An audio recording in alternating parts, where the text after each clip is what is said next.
Salam semua para tetua, jumpa lagi bersama Mimin, di channel Alurmu. Semoga para pendengar Alurmu selalu senantiasa dinaungi kebahagiaan, kesehatan, serta rejeki yang cukup. Oke, Mimin langsung lanjut ceritanya. Selamat mendengarkan, dan hidupkan imajinasi para tetua. Cerita pun dimulai.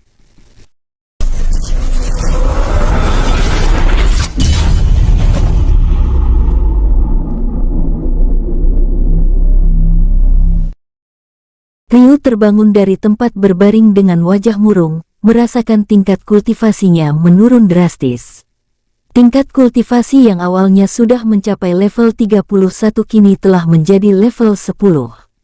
Kak Ryu, terlihat Huli Yue berjalan mendekati Ryu secara perlahan. Ryu semakin tertekan saat merasakan tingkat kultivasi Huli Yue setingkat level 11. Kak Ryu, Huli Yue terus menatap Ryu tersimpan kesedihan yang mendalam. Maafkan aku. Ryu memeluk erat Huli Yue karena merasa bersalah. Kak Ryu, tidak apa-apa. Yang penting kita selamat. Huli Yue mencoba untuk menghibur Ryu. 2 hari berlalu, Ryu dan Huli Yue kembali mengumpulkan semangat dan mencoba bangkit dari keterpurukan. Rasa saling melindungi itulah yang membuat mereka kembali bangkit kemudian keluar dari dalam goa. Kak Ryu, bagaimana kalau kamu coba kekuatanmu sekarang? Siapa tahu ada elemen yang tersisa, ucap Huli Yue. Baiklah, akan kucoba. Ryu berjalan seakan kurang yakin. Swoosh, kini terlihat seluruh tubuh Ryu ditutupi elemen petir berwarna ungu. Dari penyatuan elemen itu juga terlihat seperti seekor kera bertanduk dan bertaring panjang. Kak Ryu, coba kamu serang pohon besar itu. Huli Yue menunjuk sebuah pohon besar. Swoosh, elemen petir berwarna ungu menembus kayu tersebut. Sepertinya elemen petir milikku mengandung racun. Ryu menatap pohon tersebut dan mengeluarkan asap secara perlahan. Lobang tersebut membesar. Huli Yue terlihat senang. Bagaimana denganmu? Tanya Ryu. Sepertinya tidak ada perubahan, ucap Huli Yue. Baiklah, sebaiknya kita lebih cepat keluar dari hutan ini sekarang, mengingat tingkat kultivasi kita sekarang. Ryu bergegas melangkahkan kakinya. Kak Ryu, sepertinya kakak harus menyembunyikan kekuatan elemen kakak itu dari orang lain. Kekuatan elemen milik kakak sangat berbahaya, Huli Yue mengingatkan sambil berjalan. Kamu benar. Jika orang tahu, maka akan sangat berbahaya bagiku. Sepertinya elemen baru itu bisa melukai siapapun bahkan pemiliknya sendiri jika belum benar-benar dikuasai. Ryu ikut membenarkan. Kak Ryu, rencanamu kita akan kemana sekarang? Tanya Huli Yue. Kita akan ke kediaman klan Shin untuk membatalkan rencana pertunanganku dengan Shin Mei. Kurasa mereka akan setuju mengingat tingkat kultivasiku sekarang turun level 10. Lagi pula, Ryu menatap wajah Huli Yue. Itu. Huli Yue salah tingkah dengan wajah memerah. Di dalam sebuah ruangan keluarga klan Shin kini telah banyak yang berkumpul, dari 3 sekte besar bahkan putra mahkota kerajaan Nukan. Hadirin semua putra mahkota Zifan, Patriark Kuilan, Patriark Tong, Patriark Duan dan para tamu undangan semua. Cindy Hai memberi hormat, di mana hari ini adalah hari bahagia bagi klan Shin, di mana akan mengadakan pertunangan anakku Shin Mei dengan seorang kultivator paling jenius di kerajaan Nukan. Cindy Hai terlihat bangga. Tuan Di Hai, bukankah itu terlalu berlebihan? Bukankah saudara Ryu hanya dari sekte kecil saja? Huang Zifan meremehkan. Putra mahkota Zifan. Kita lihat saja nanti, ucap Cindy Hai. Tuan, ada orang di luar yang mengaku sebagai Ryu, ucap sosok yang baru datang. Penjaga, bawa dia masuk sekarang. Cindy Hai tertawa. Tidak lama terlihat Ryu bersama Huli Yue masuk ke dalam ruangan. Salam Tuan, salam semuanya. Ryu memberi hormat diikuti Huli Yue. Guru Ryu, Shin Mei, Shin Chi dan Huang Do memberi hormat di depan Ryu. Guru, apa yang terjadi pada kalian? Bisik Shin Chi merasakan tingkat kultivasi Ryu dan Huli Yue turun drastis. Tuan Shin, jadi ini calon menantumu yang kau banggakan? Tanya Patriark Tong dari sekte kabut tengkorak. Yang benar saja. Ternyata hanyalah sampah.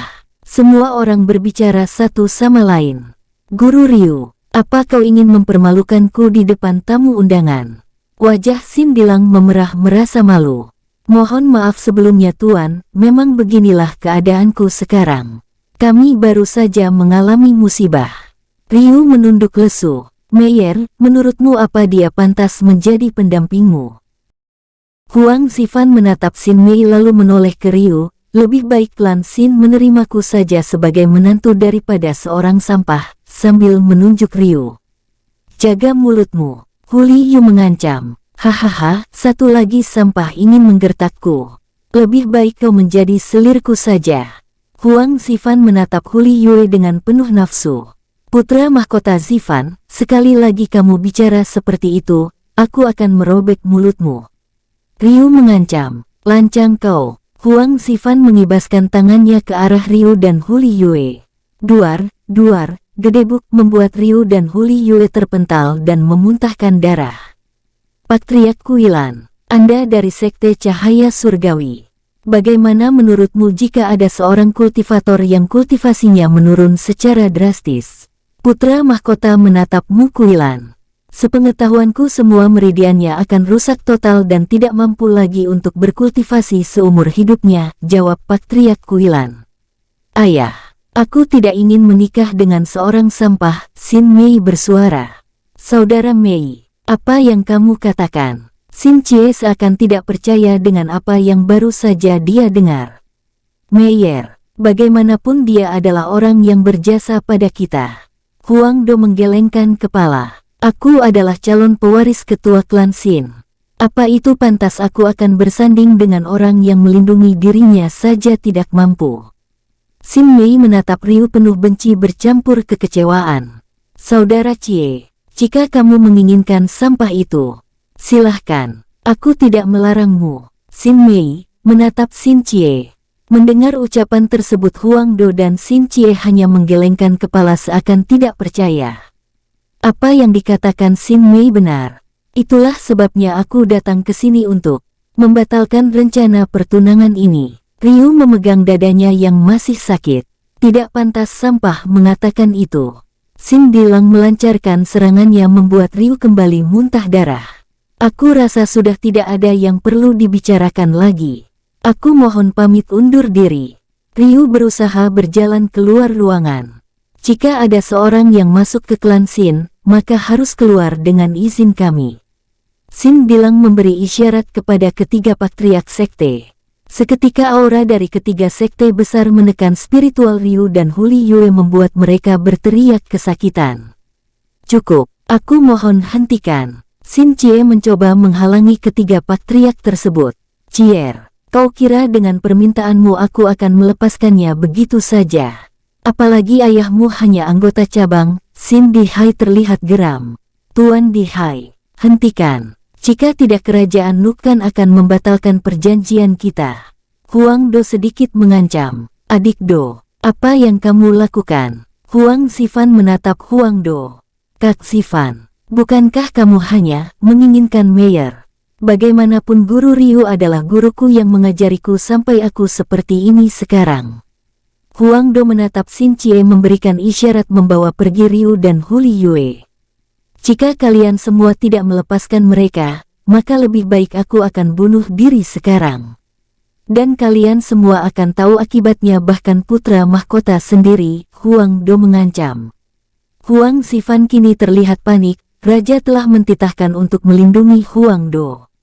Bagaimanapun raja pasti menuduhnya telah membunuh adiknya sendiri di mana dulu pernah dia lakukan.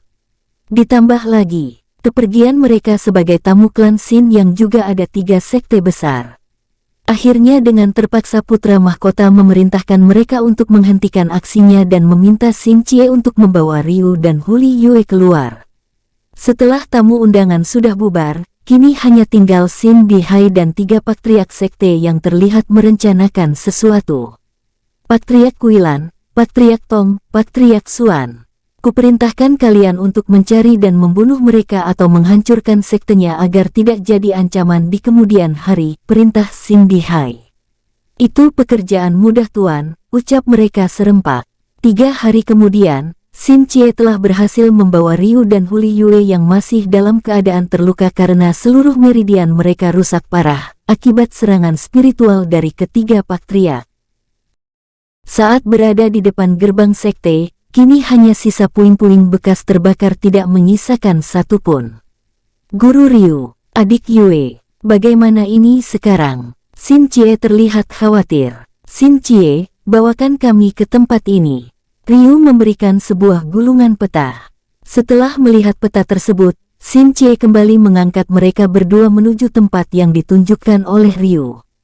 2 hari telah berlalu, siang dan malam Xin Chie terus berjalan hingga merasa tenaganya sudah tidak kuat lagi. Terlihat samar-samar ada beberapa sosok yang membawa kuda dengan 1 buah kereta. Hingga akhirnya Xin Chie jatuh pingsan. "Tuan, sepertinya ada orang pingsan," teriak salah satu pengawal saat memeriksa 3 sosok tersebut. "Sepertinya pemuda dan wanita ini dari desa Lembah Hitam." "Pengawal, cepat angkat mereka," perintah saudagar Xiao. "Di mana ini?" Xin Chie memegang kepalanya tersadar dia berada di sebuah kamar yang cukup luas. "Syukurlah Nona sudah bangun," ucap sosok pria paruh baya tidak lain adalah Liu Meng. "Guru, di mana guru?" Xin Chie teringat Ryu dan Huli Yue. "Nona tidak perlu khawatir, mereka juga sudah membaik." Liu Meng terlihat murung. "Ah, syukurlah. Terima kasih Paman." Xin Chie terlihat lega. "Di mana mereka sekarang? Aku ingin melihatnya," lanjut Xin Chie. "Mari." Liu Meng keluar dari kamar menuju ke kamar Ryu dan Huli Yue. "Guru, adik Yue." Xin Chie terlihat senang melihat keadaan mereka yang sudah membaik. "Xin Chie, terima kasih telah membawa kami ke sini, maaf telah membuatmu ikut menderita." Ryu merasa bersalah. "Guru, itu tidak masalah. Yang penting guru sekarang sudah baikan," ucap Xin Chie. "Kak Chie, terima kasih," ucap Huli Yue. "Tidak masalah adik Yue, itu sudah kewajibanku." Xin Chie tersenyum lega. "Syukurlah kalian ditemukan oleh saudagar Xiao saat kalian pingsan di tengah jalan. Dialah yang membawa kalian ke sini," ucap Liu Meng. "Syukurlah kami bertemu dengan orang baik, jika tidak entah bagaimana jadinya," ucap Xin Chie. "Kebetulan aku dan saudagar Xiao adalah teman baik, itu semua berkat Ryu anakku," ucap Liu Meng. "Anak," gumam Xin Chie. "Salam Paman. Aku Xin Chie murid guru Ryu." Xin Chie memberi hormat. "Ah, tidak perlu seperti itu. Terlalu formal. Aku Liu Meng ayahnya Ryu." Liu Meng membalas. "Ayah, bagaimana dengan meridianku?" tanya Ryu. "Ryuer, untuk sekarang aku tidak bisa membantumu."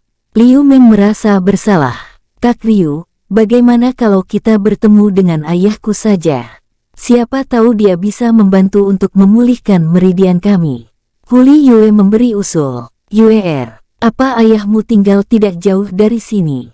tanya Liu Meng. "Benar Paman, tapi hanya aku sama Kak Ryu saja yang bisa ke sana," ucap Huli Yue. "Tidak, aku akan terus menjaga guru Ryu.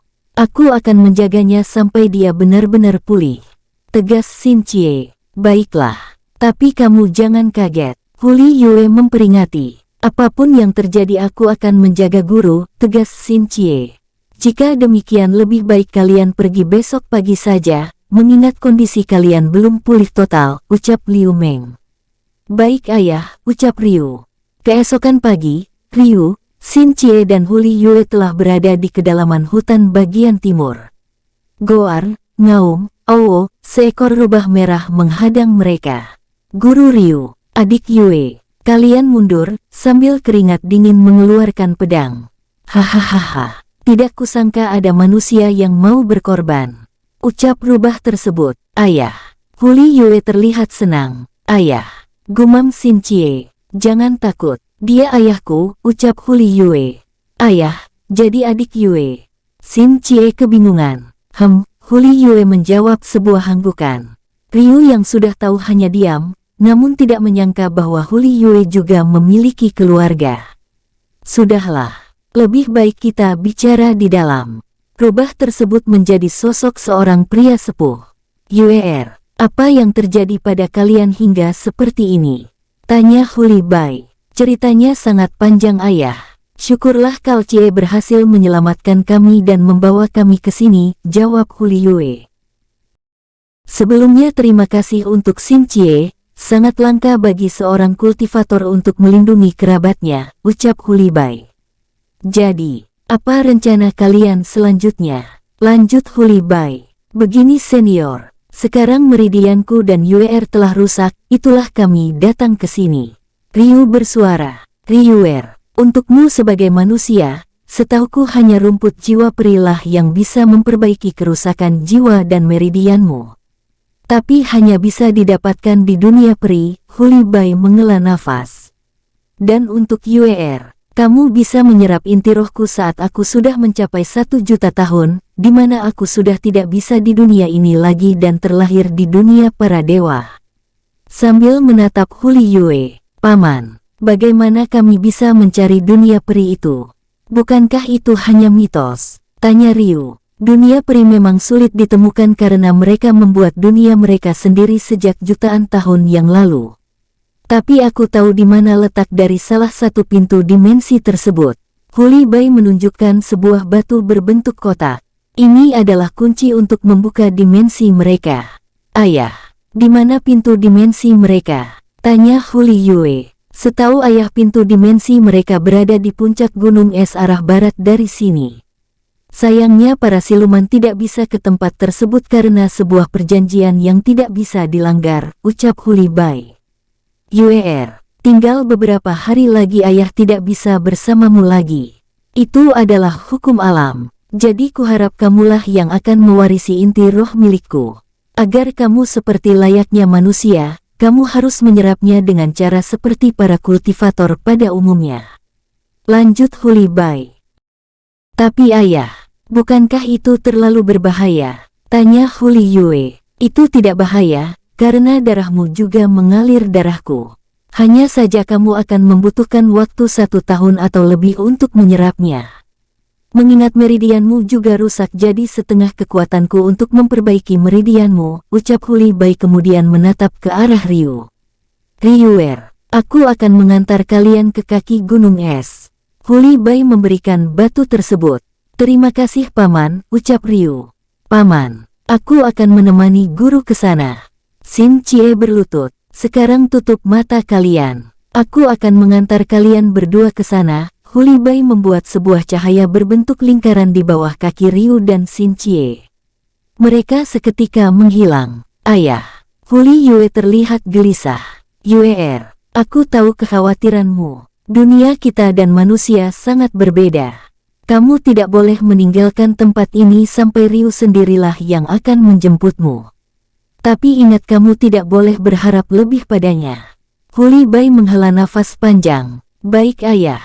Nasihatmu akan kuingat. Huli Yue terlihat murung. Sekarang pulihkan kekuatanmu. 5 hari lagi aku akan terlahir ke dunia para dewa.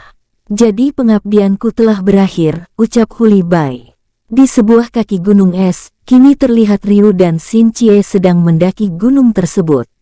Guru, sepertinya kita harus berjalan mengitari gunung ini, karena tebingnya tidak ada jalan untuk bisa dipanjat. Ucap Xin Cie. Sepertinya begitu, kurasa lebih aman jika melewati jalan setapak ini.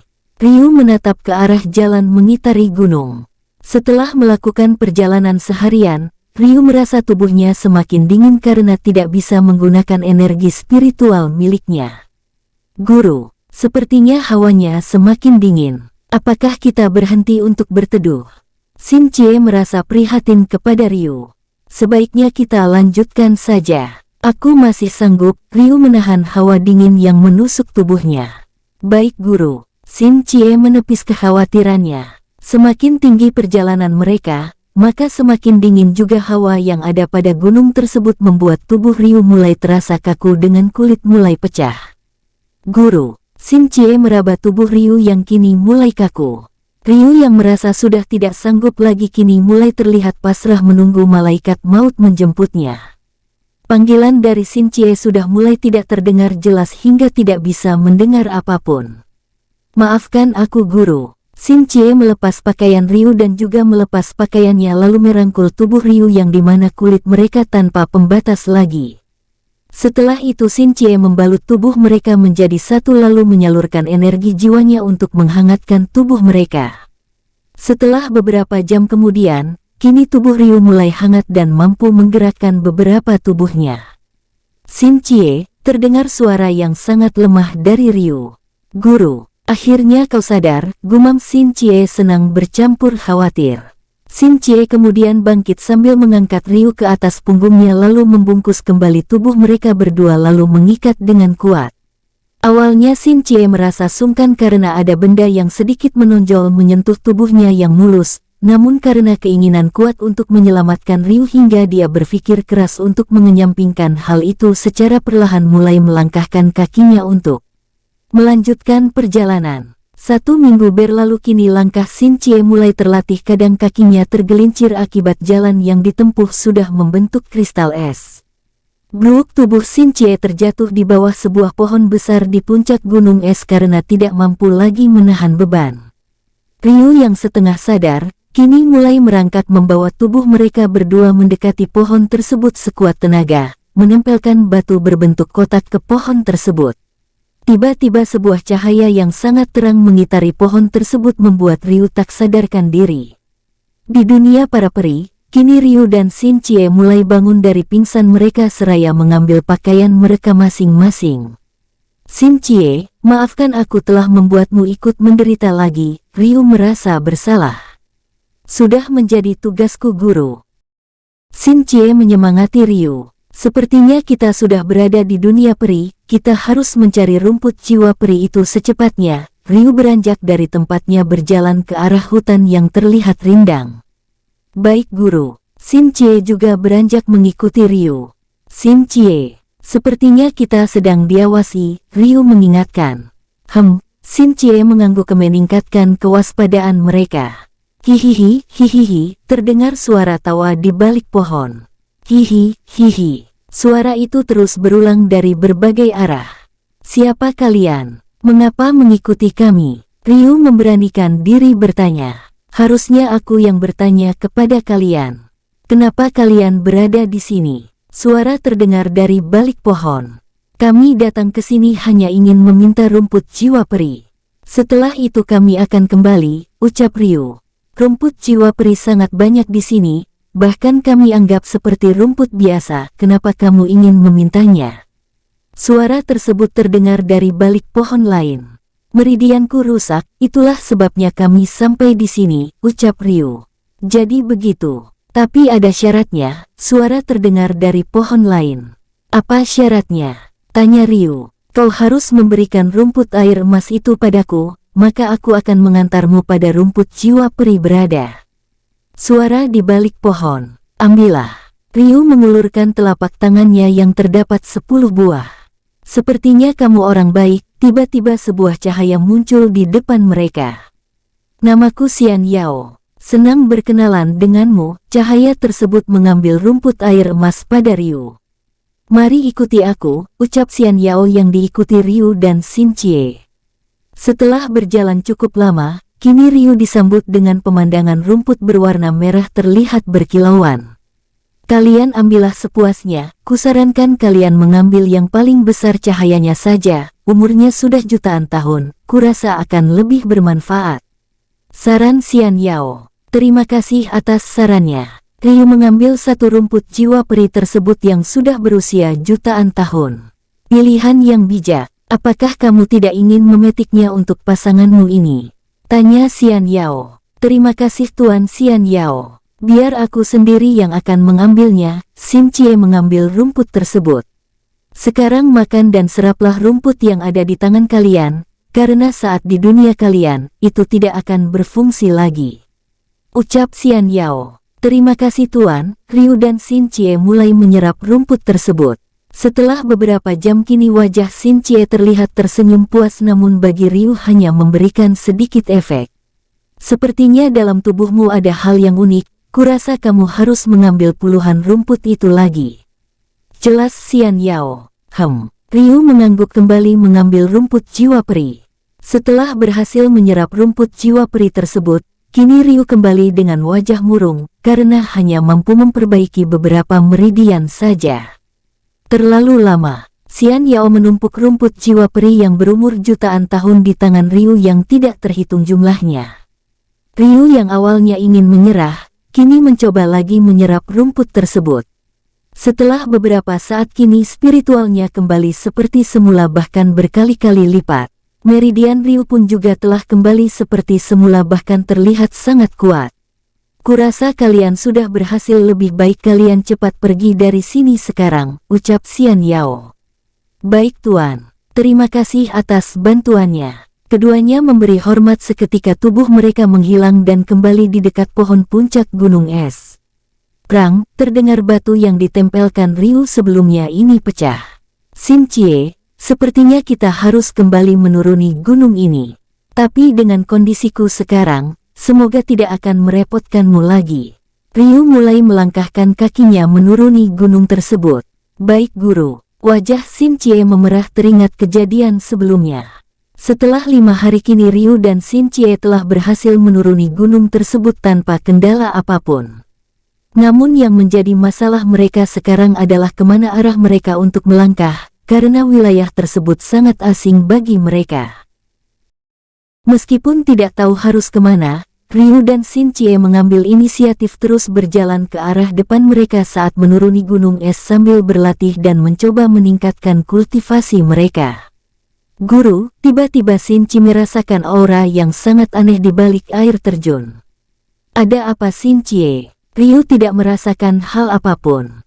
Guru, kurasa ada sesuatu di balik air terjun itu. Xin Cie menunjuk ke arah air terjun. Xin Cie, bukankah itu terlalu berbahaya? Ryu memperingati. Guru, tenang saja. Aku yakin di dalam sana tidak ada hal yang buruk. Xin Cie begitu antusias. Baiklah. Tapi tetap saja kita harus hati-hati, ucap Ryu. Xin Cie berjalan menuju air terjun yang diikuti Ryu. Setelah mencapai air terjun, mereka masuk ke dalam dan terlihat goa yang sangat besar terlihat sangat bersih. Setelah mencapai di kedalaman, kini terlihat 2 ekor siluman harimau awan sedang terbaring seperti sedang sakit. Beserta anaknya yang terus menggosokkan tubuh mereka kepada kedua orang tuanya. Jika kalian orang baik, masuklah ke sini. Tapi jika kalian orang jahat, lebih baik kalian keluar sebelum aku berubah pikiran. Ancam salah satu siluman tersebut. Maaf Tuan, kami tidak berniat ingin mengganggu kalian. Tapi Ryu merasa kasihan melihat anak harimau yang seperti sedang lapar lalu melemparkan beberapa daging siluman ular yang pernah dia dapatkan sebelumnya. Terima kasih telah memberi makan anakku, dia sudah lama tidak makan selama 1 bulan lebih, ucap sosok harimau tersebut. Tuan, jika kalian sedang lapar aku masih banyak menyimpan daging, Ryu memberikan tumpukan mayat siluman ular. Sepertinya kalian orang baik. Sebelum kami mati tolong rawatlah anak kami. Karena suatu hari nanti dia akan menjadi incaran para kultivator lain, ucap siluman harimau awan tersebut. Suamiku, sepertinya kita sudah menemukan orang yang akan mengasuh anak kita. Dengan begitu kami akan tenang, ucap salah satu harimau lainnya. Tuan, sekali lagi, tolong rawat anak kami. Berikan inti roh kami padanya nanti saat kondisinya sudah pulih. Dengan begitu dia akan tumbuh lebih cepat. Sebagai ucapan terima kasihku kuizinkan kalian mengambil apapun yang ada di goa ini. Kedua harimau itu menghembuskan napas terakhir mereka. Harimau kecil, aku berjanji pada kedua orang tuamu. Mulai sekarang aku akan memberimu nama Chaizu. Ryu mengusap tubuh Chaizu yang masih asik melahap tubuh siluman ular. Ryu mendekati kedua harimau tersebut. Mengambil inti roh mereka lalu menguburnya. Guru ini, seru Xin Cie memperlihatkan sebuah kitab. Teknik kontrak jiwa. Ryu membaca kitab tersebut sampai habis. Bagaimana guru? Tanya Xin Cie. Sepertinya jurus ini sangatlah langka. Dari setiap detail telah dijelaskan di mana teknik kontrak jiwa akan saling membutuhkan bahkan kedua kekuatan akan bergabung jadi satu. Ryu mendekati Chaizu lalu merapalkan sebuah mantra. Dan meneteskan darahnya. Wush! Tekanan udara membuat kening Ryu bercahaya kecil. Chaizu, masuklah dan istirahat di sana, ucap Ryu. Dengan segera tubuh Chaizu membentuk bayangan kemudian masuk ke kening Ryu. "Guru, di mana dia?" tanya Xin Cie. "Xin Cie, sepertinya kamu harus mempelajari teknik ini, nanti kamu akan tahu sendiri." Ryu terlihat senang merasakan tubuhnya lebih kuat dari sebelumnya. Xin Cie menjawab dengan sebuah anggukan lalu membaca kitab tersebut dengan teliti. "Sebaiknya kita bermalam di sini dulu. Sepertinya di sini cukup aman," ucap Ryu. "Guru, sepertinya aku sudah paham." Xin Cie menutup kitab tersebut dan terlihat sangat bahagia. Sebaiknya kamu jangan memanggilku guru lagi, tingkat kultivasiku sekarang jauh lebih rendah darimu." Ryu mengambil 2 inti roh siluman harimau awan ke telapak tangannya lalu menghilang. "Lalu bagaimana? Apa aku akan memanggilmu Ryu dan kamu memanggilku seperti dulu lagi?" tanya Xin Cie dengan seksama. "Terserahlah." Ryu sudah risih dari awal terus dipanggil guru. "Kak Ryu." Xin Cie menatap ke arahnya, yang seperti sedang memikirkan sesuatu.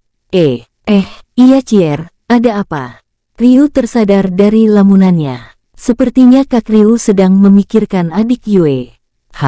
Bodohnya aku terlalu berharap, tapi paling tidak melihatmu seperti ini aku sudah sangat bahagia, batin Xin Cie.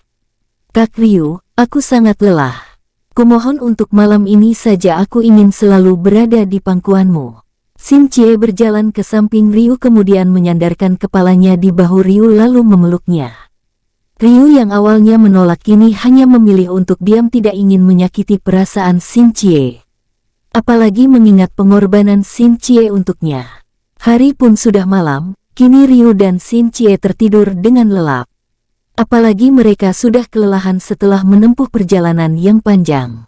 Saat hari sudah pagi, Ryu dan Xin Cie juga sudah keluar dari balik air terjun dan berniat untuk melanjutkan perjalanan. Setelah berjalan beberapa jam, Ryu dan Xin Cie telah dihadang oleh sekelompok siluman serigala tingkat pejuang. "Chaizu," sebuah cahaya keluar dari kening Ryu. Kini terlihat sosok harimau putih berukuran 3 meter bertaring panjang dan memiliki tanduk seperti naga. "Goar, ngaung." Chaizu menerjang sekelompok siluman serigala tersebut hingga satu persatu para siluman tersebut tanpa perlawanan yang berarti. "Chaizu, bawalah mayat ini untuk makananmu." Ryu memasukkan kembali Chaizu beserta inti roh siluman serigala tersebut. "Kak Ryu, apa ini yang kakak maksud teknik kontrak sebelumnya?" Xin Cie mengingat perubahan bentuk Chaizu yang sangat cepat. "Salah satunya seperti itu," jawab Ryu dengan santai. Saat menempuh perjalanan panjang, Ryu dan Xin Cie menemukan jalan setapak dan mengikuti kemana arah jalan tersebut. Cukup lama berjalan, mereka mendapatkan sekelompok pedagang yang terlihat sedang berjalan ke arah mereka. "Mohon maaf mengganggu perjalanan tuan-tuan. Kami sedang tersesat dan tidak tahu arah kemana jalan pulang," ucap Ryu sambil membungkuk. "Maaf tuan, kami tidak ada waktu," ucap salah satu pengawal. "Pengawal, biarkan dia bicara sebentar," ucap sosok yang ada di dalam kereta. "Baik tuan." Pengawal mempersilahkan. "Anak muda, tadi ku dengar kalian sedang tersesat, memangnya kalian berasal dari mana?" tanya sosok tersebut. "Kami berasal dari kerajaan Nukan tuan," jawab Ryu. "Kerajaan Nukan? Sepertinya aku baru mendengarnya." Pria tua mengerutkan kening. Begini saja. Bagaimana jika kalian ikut kami ke kota Dallas? Siapa tahu dari sana kalian akan menemukan jalan pulang," ucap pria tua. "Terima kasih atas bantuan tuan." Ryu memberi hormat diikuti Xin Cie. "Pengawal, kita berangkat sekarang," ucap pria tua tersebut. Setelah menempuh perjalanan seharian, mereka memutuskan untuk istirahat segera membuat kemah mengingat hari sudah gelap. Sedangkan Ryu sendiri telah duduk untuk berkultivasi untuk mempelajari perubahan petir baru miliknya di alam bawah sadar. Perlahan, Ryu mampu mengendalikan elemen petir walaupun tidak sepenuhnya dia kuasai. Pada keesokan pagi, mereka kembali melanjutkan perjalanan mereka. Perjalanan itu pun telah memakan waktu 7 hari untuk mencapai kota Dallas. Selama 7 hari itu juga, Ryu telah menguasai elemen petir miliknya secara penuh tanpa sebuah resiko yang membahayakan, meskipun tingkat kultivasinya masih berada di level 11. Tepat di depan mereka terlihat gerbang kota Dallas yang terlihat sangat ramai, di mana dijaga ketat oleh puluhan pengawal. Setelah menunggu antrian, rombongan mereka telah masuk ke dalam kota. Anak muda, sepertinya kita akan berpisah di sini. Jika kamu ingin mencari berbagai macam informasi, sebaiknya kamu tanya Asosiasi Bulan Perak. Pria tua itu menunjuk sebuah gedung tinggi yang letaknya tidak jauh dari mereka. Namun jika kamu ingin mencari berbagai macam pil dan bahan lain, kamu harus mencari Asosiasi Pagoda Dagang yang letaknya di tengah kota ini. Memberitahukan, terima kasih atas bantuan Tuan. Ryu dan Xin Chie memberi hormat. Tidak perlu sungkan. Pria tua tersenyum tipis. Kami pamit undur diri. Ryu dan Xin Chie memberi hormat lalu melangkahkan kakinya menuju Asosiasi Bulan Perak. Tuan Duan, mengapa Anda ingin membantu mereka? Tanya pemimpin pengawal. Aku hanya membantu sedikit. Sepertinya pemuda itu memiliki mimpi yang besar. Kuharap aku bisa menjadi bagian dalam sejarah mereka suatu hari nanti, ucap Luan Duan. Pelayan. Aku ingin mencari beberapa informasi. Ryu yang sudah berada di dalam Asosiasi Bulan Perak. Tuan ingin informasi tingkat apa? Pelayan memberi sebuah kertas berisi tingkatan informasi terdiri dari 5 tingkat. Baiklah, aku memilih tingkat 5. Ryu mengembalikan lembaran tersebut. Biaya pendaftarannya 5.000 koin perak Tuan. Pelayan terlihat ragu. Aku akan membayarnya. Ryu memberikan 5 kantong koin senilai 5.000 koin perak. Setelah menghitung koin tersebut mengisi data diri dari Ryu, kemudian memberikan sebuah cap. Mari kuantar Tuan. Pelayan membawa Ryu dan Xin Chie menuju sebuah ruangan. Permisi Tuan. Pelayan tersebut memberi sebuah surat kemudian meninggalkan ruangan tersebut. Ini menarik, sosok tersebut saat melihat surat. Ah, silahkan duduk. Perkenalkan, namaku Tian Mo. Bisa dipanggil manajer Mo. Tian Mo mempersilahkan. Terima kasih manajer Mo. Ryu seraya duduk di kursi. Jadi, apa yang ingin saudara Ryu tanyakan? Tanya Tian Mo. Manajer Mo, sebenarnya kami sedang tersesat. Kami berasal dari kerajaan Nukan. Untuk itulah kami mencari informasi di sini. Jawab Ryu. Itu gampang saja, yang kamu butuhkan hanya sebuah peta. Tian Mo senyum tipis. Tapi karena permintaanmu adalah informasi tingkat 5, maka sudah seharusnya kami lakukan dengan profesional. Mendengar ucapan tersebut, Ryu kembali berpikir bagaimana menggali informasi yang dia butuhkan di kemudian hari. Begini manajer Mo, dulu aku pernah menjadi kultivator level 32. Tapi sayangnya karena sebuah kecelakaan, tingkat kultivasiku turun secara drastis seperti sekarang, ucap Ryu jujur. Sepertinya Tuan Ryu harus memberikan tips lagi kepadaku. Aku akan memberikan informasi sesuai tips yang Anda berikan. Tian Mo tersenyum licik. Dasar mata duitan, gumam Xin Chie. Bagaimana dengan ini? Ryu memberikan 1 kantong koin perak. 1 juta koin perak. Jantung Tian Mo terasa mau copot dengan mata seakan mau jatuh. Berapa sih uang yang ada pada kak Ryu? Seakan tidak ada habisnya, benak Xin Chie. Namun bagi Ryu itu tidaklah apa-apa, mengingat hasil rampasannya dulu pada perampok hantu bayangan sangatlah banyak. Dari mana aku memulainya? Tian Mo kegirangan. Tuan Ryu, dari setiap informan kami di seluruh dunia, ada masih banyak para master yang paling hebat. Semua memiliki kepandaian masing-masing yang tidak dimiliki oleh orang lain. Tian Mo memperbaiki sikapnya. Jika Anda beruntung, Anda bisa menemukan salah satu dari mereka, bahkan menemukan mereka semua.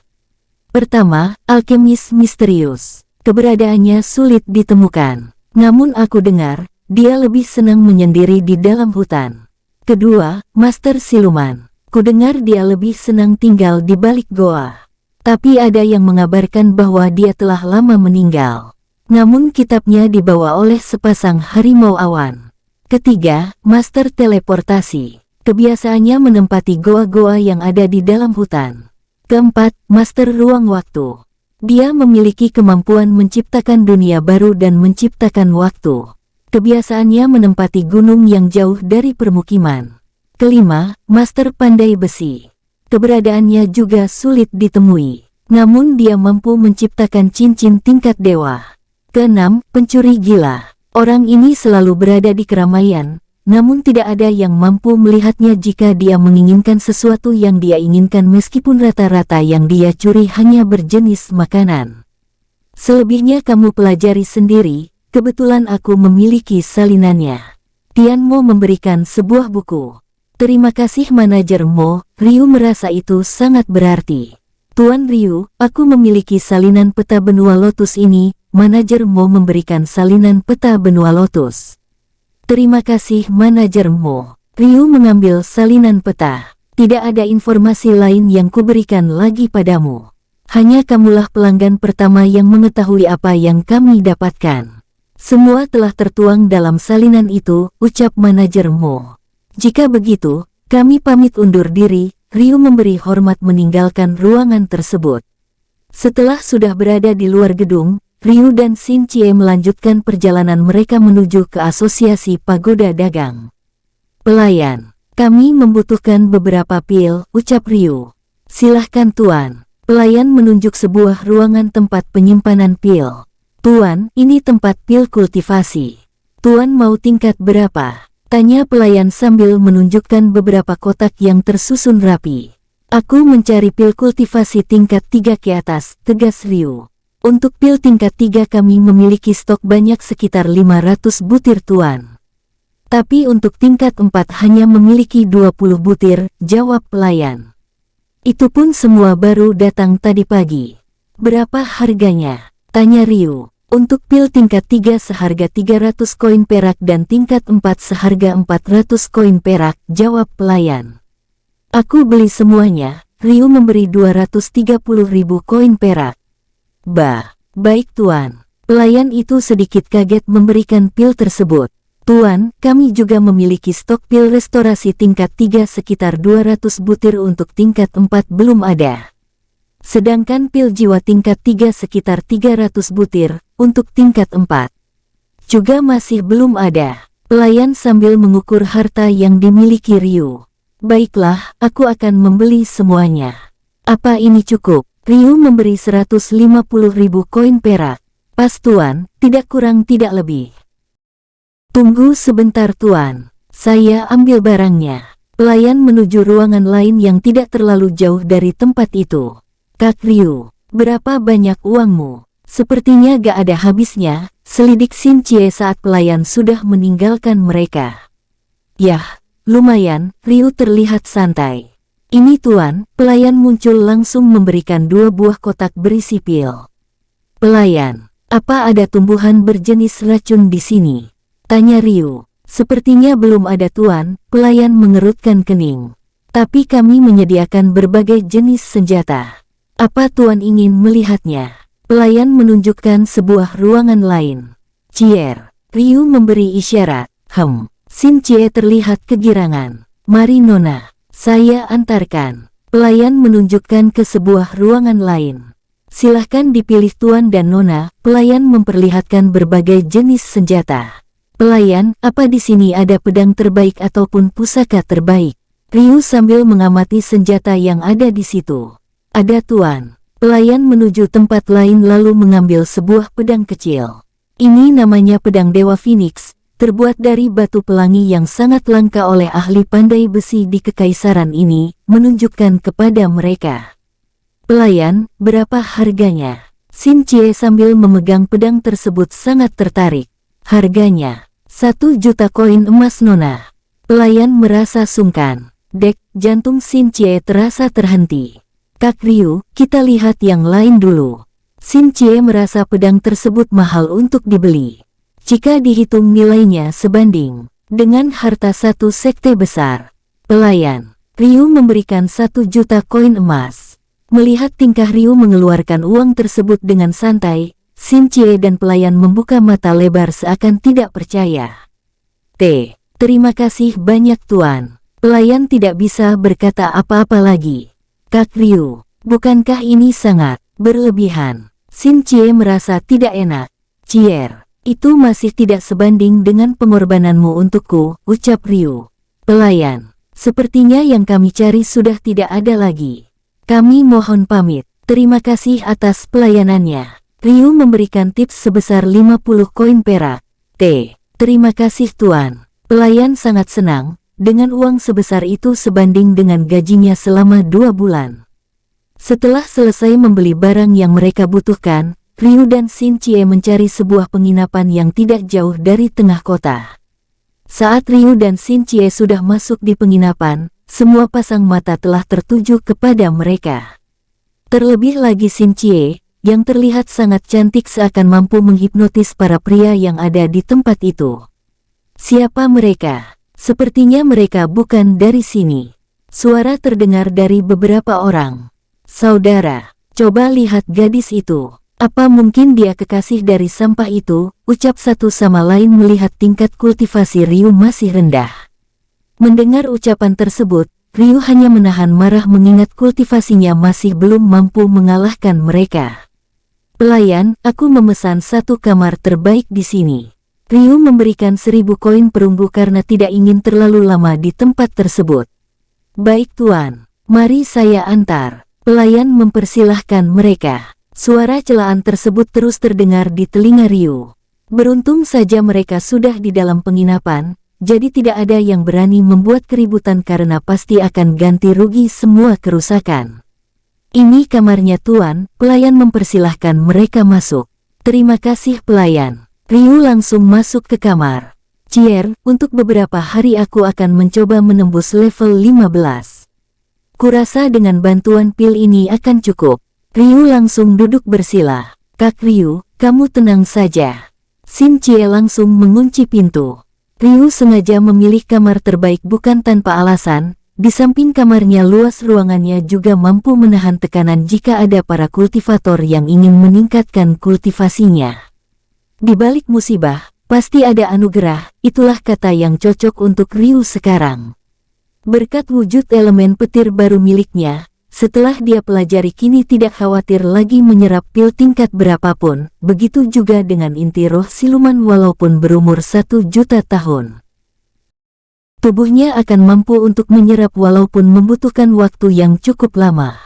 Setelah 9 hari berlalu, kini wajah Ryu terlihat cerah di mana awalnya dia memperkirakan hanya mencapai level 15, kini di luar dugaan telah mampu menerobos level 16. Selamat Kak Ryu, ternyata tubuhmu rakus juga. Xin Cie mengingat hanya membutuhkan beberapa hari, Ryu mampu menyerap ratusan pil kultivasi. Seharusnya aku akan mempersiapkan pil kultivasi lebih banyak lagi, Ryu mengingat pil kultivasi miliknya telah habis.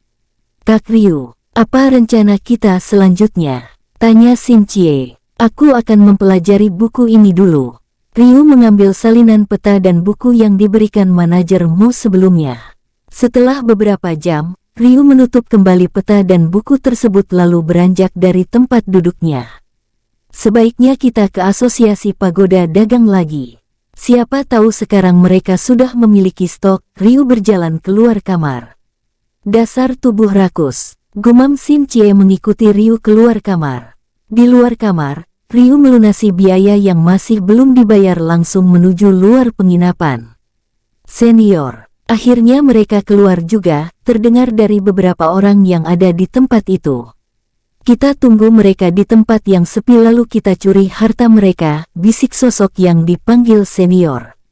Ryu yang baru saja keluar dari asosiasi pagoda dagang, kini terlihat dengan wajah murung karena yang dia butuhkan tidak ada. Harus menunggu 1 bulan lagi, gumam Ryu sambil berjalan. Mau gimana lagi, ucap Xin Cie berjalan mengikuti Ryu. Setelah berjalan di tempat yang sepi, kini mereka telah dihadang oleh kelompok yang berpakaian sekte. Akhirnya kita bertemu di sini Nona Manis. Senior sekte sambil menjilat bibirnya.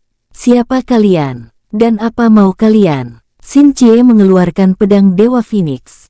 Senior. Sepertinya pedang Nona Manis ini sangat langka, sungguh kebetulan, ucap murid tersebut dengan tatapan rakus. Senior mereka mengangguk. Kamu tanya siapa kami? Baiklah, aku akan memberitahukan kepada kalian, agar kalian tidak mati penasaran.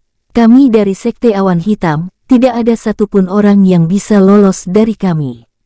Ucap senior Sekte Awan Hitam. Dan untukmu Nona, Patriark, kami akan senang dengan tangkapan hari ini.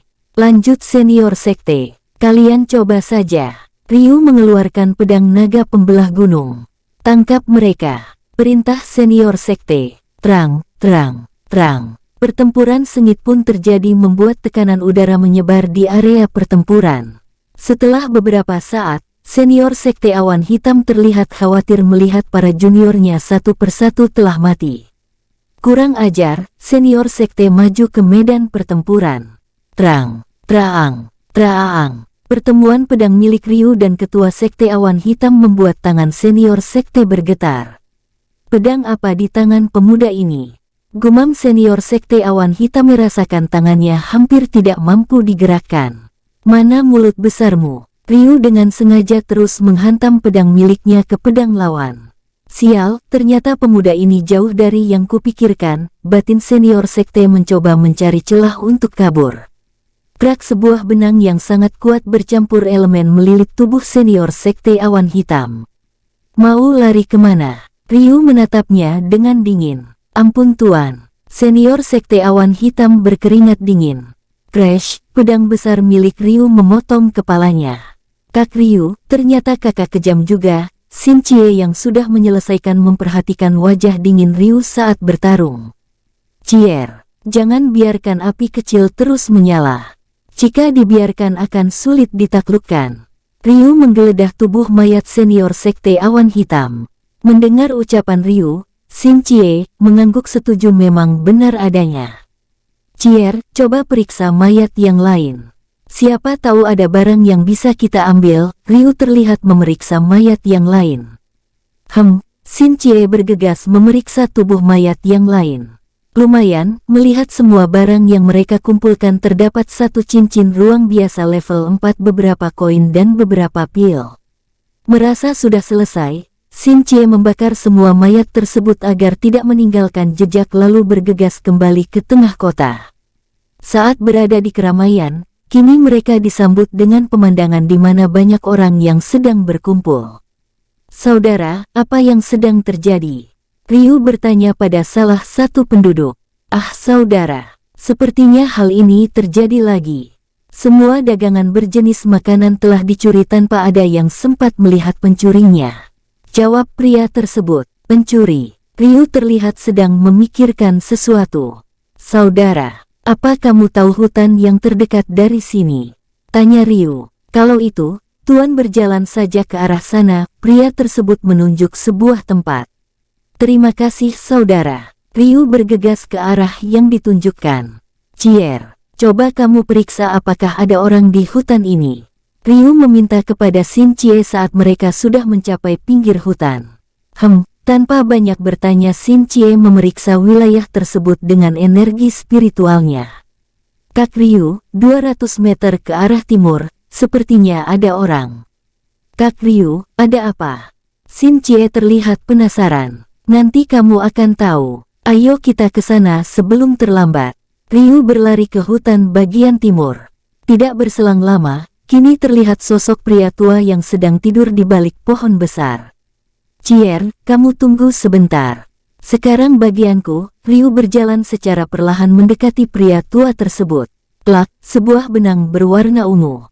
Kini melilit seluruh tubuh pria tua tersebut sampai kaki. Hei, ada apa ini? Pria tua menggeliat mencoba melepaskan ikatan tersebut. Apakah senior yang dijuluki pencuri gila itu? Ryu menyelidik. Benar, lalu kamu mau apa? Ucap pria tua. Ini aneh, kenapa tingkat kultivasinya masih level 10, batin Ryu. Bagaimana mungkin dengan level serendah itu tidak bisa tertangkap? Senior, mengapa kamu mencuri makanan milik warga? Ryu kembali bertanya. Mereka tidak mau memberikannya kepadaku. Lebih baik aku mencurinya saja. Pencuri gila terus berontak sekuat tenaga. Sekarang yang melilit tubuhmu itu disebut jarum giok beracun. Jika kamu terus berontak, maka seluruh tubuhmu dengan seketika akan menghitam. Ditambah lagi, Elemen petir itu kurasa cukup untuk menyiksamu, ucap Ryu sedikit mengancam. Bocah, katakan saja apa maumu. Pencuri gila terlihat pasrah. Aku punya pekerjaan untukmu. Kudengar di suatu tempat ada banyak makanan. Jumlahnya mampu mencukupi kebutuhanmu 10 tahun ke depan bahkan lebih, ucap Ryu dengan senyum licik. Itu pekerjaan mudah, katakan di mana tempatnya. Ucap pencuri gila dengan semangat. Oh, tapi ada syaratnya. Ryu tersenyum licik. Apa syaratnya? Cepat katakan. Aku ingin mengambil makanan itu secepatnya. Kau harus mengajariku dulu dengan teknik yang kamu pakai. Kalau tidak mau, aku akan, ucap Ryu. Ya sudah, aku tidak akan memberitahumu tempat makanan itu. Ryu pura-pura pergi. Tunggu. Baiklah, aku akan mengajarimu. Tapi lepaskan benda ini. Pencuri tua tidak tahan dengan elemen petir yang seakan menggelitik seluruh tubuhnya. Ryu melepaskan benang tersebut dengan wajah puas. Kau pelajari saja sendiri. Lagi pula aku tidak membutuhkan benda itu lagi. Melempar sebuah kitab kepada Ryu sambil mengambil beberapa potong makanan untuk dimakan. Terima kasih senior, Ryu mengambil dan membuka kitab tersebut dengan teliti. Langkah kilat dan wujud hantu. Gumam Ryu. Tidak sabar Ryu dengan cepat mempelajari teknik tersebut dengan penuh semangat. Setelah beberapa jam, Ryu telah berhasil menguasai kedua teknik tersebut kemudian berjalan ke arah Xinjie. Cier, kurasa kamu harus mempelajarinya. Sepertinya kedua teknik ini sangat berguna. Ryu memberikan kepada Xinjie. Baik Kak Ryu. Xinjie membuka kitab tersebut lalu mempelajarinya.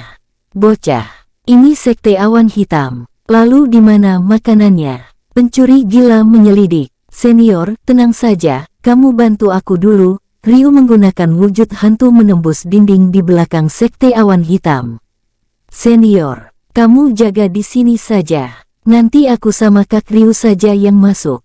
Xinjie juga menembus dinding mengikuti Ryu. Baiklah, aku akan mengawasi dari sini saja. Lagian aku tidak mau masuk ke sana, ketus pengemis gila. Cier, kurasa gudang harta mereka ada di sana.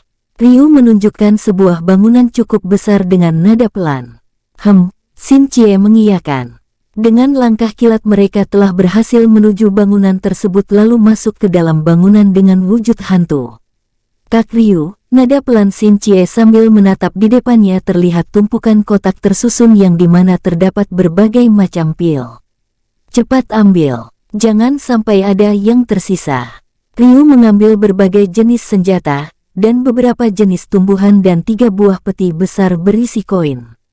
Meskipun Ryu masih belum tahu jenis tumbuhan tersebut, namun baginya itu hukuman yang pantas bagi sekte yang memiliki sifat seperti binatang. Setelah semua habis terkuras, mereka dengan segera meninggalkan tempat tersebut menuju pencuri gila yang sedang menunggu. Ayo lari. Seru Ryu dengan nada pelan sambil menggunakan langkah kilat meninggalkan tempat tersebut sejauh mungkin. Meskipun terlihat masih bingung, pencuri gila pun ikut lari mengikuti Ryu dan Xinjie menggunakan langkah kilat. Setelah merasa sudah aman, Ryu menghentikan langkah kakinya sambil menunggu pencuri gila yang terlihat ngos-ngosan. Ternyata teknik ini banyak menggunakan energi spiritual. Gumam Ryu sambil mengambil beberapa pil yang telah mereka curi. Bocah, mana makanannya? Pencuri gila dengan nafas terputus-putus. Senior, ini memberikan sebuah cincin ruang tingkat dasar yang berisi jutaan koin perunggu, jutaan koin perak dan puluhan ribu koin emas. Ini bukan makanan, tapi koin, ketus pencuri gila. Senior, dengan uang ini kamu bisa membeli makanan sebanyak yang kamu mau. Lagi pula makanan milik warga itu tidak enak. Bagaimana mereka bisa mencukupi kebutuhan anak mereka jika senior terus mencurinya? Itu sama saja senior seperti orang jahat. Lalu senior mau bilang apa nantinya jika bertemu dengan leluhur senior? Apa senior tidak tahu malu? Ryu mencoba menasehati. Maafkan aku leluhur, aku telah menjadi orang jahat. Pencuri tua menangis dengan keras sambil berlutut ke tanah. Melihat kejadian tersebut, Ryu dan Xinjie saling berpandangan melihat sosok pria tua di depan mereka menangis seperti anak bayi. Sudah senior, yang penting sekarang masih ada waktu untuk senior memperbaikinya. Ryu mencoba menghiburnya, sudah tidak tahan lagi mendengar tangisan tersebut yang sudah berjalan hingga berjam-jam lamanya.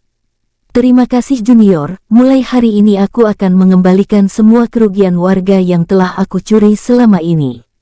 Lagi pula aku masih bisa mencuri uang orang-orang yang jahat di luar sana. Pencuri gila terlihat serius. Nah, begitu kan lebih baik, tapi senior harus tetap berhati-hati. Mengingat tingkat kultivasi senior masih sangat rendah, ucap Ryu mengingatkan. Tenang saja junior, aku masih punya banyak cara. Pencuri gila dengan sekejap mata menghilang dari pandangan mereka. Akhirnya masalah ini terselesaikan. Ryu bernapas lega. Xin Cie yang sedari tadi hanya mendengar pembicaraan mereka, kini mulai paham atas tindakan yang Ryu lakukan selama ini. Xin Cie juga setuju salah satu cara untuk menekan kejahatan yaitu menekan mereka agar tidak bisa berkembang. Paling tidak, mengurangi perkembangan mereka. Kak Ryu, apa rencanamu selanjutnya? Xin Cie bersuara. Jika kita melewati jalan umum yang ada di peta seperti keadaanku sekarang, sepertinya kita akan memakan waktu 5 tahun. Namun jika mencari jalan pintas melewati hutan, kemungkinan hanya memakan waktu 1 tahun. Ryu menghela napas panjang. Tapi masalahnya hutan yang kita lewati adalah hutan yang tidak pernah dilewati manusia. Bahkan para kultivator. Mungkin saja di sana banyak siluman buas, bahkan itu wilayah yang berbahaya, lanjut Ryu. Apakah kita melewati jalur umum saja? Tanya Xin Cie. Tapi masalahnya aku khawatir dengan keadaan di sana. Apalagi saat kamu membelaku dulu, aku takut akan terjadi hal buruk pada keluargamu. Ryu merasa bersalah. Jika begitu kita harus melewati hutan saja agar lebih cepat. Xin Cie tersadar akan kondisi keluarganya. Baiklah jika tekadmu sudah bulat. Lebih baik kita berangkat sekarang. Mengingat kita baru saja menjarah harta Sekte Awan Hitam, mereka akan mencari pelakunya ke berbagai arah. Ryu beranjak melangkahkan kaki menuju jalur yang akan mereka lewati. Xin Cie melangkah mengikuti Ryu. 1 hari setelah hari di mana Ryu telah mencuri harta milik Sekte Awan Hitam.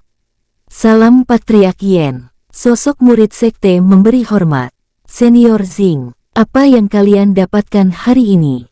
Tanya Patriark Yen, kami telah berhasil mencuri harta milik para saudagar saat melakukan perjalanan.